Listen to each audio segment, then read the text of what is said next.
Filipenses 4,13. Eu posso tudo naquele que me fortalece. Deus me fortalece. A palavra de Deus me fortalece. Eu não sou o que falo, eu não sou o que penso. Você não é o que fulano Beltrano disse de você. Você é o que você crê. Se você crê, então você é o que você crê, acabou. Goste quem gostar, fale quem quiser. É a maneira que você se vê. Mas mesmo dando tudo errado, confie em Deus.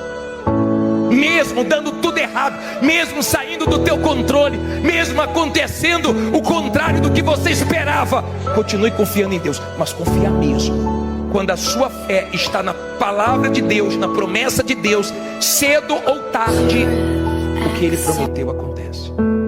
Porque para Deus, os nossos problemas não significam nada. Para Deus, aquilo que é dificuldade para nós, para Ele não é nada.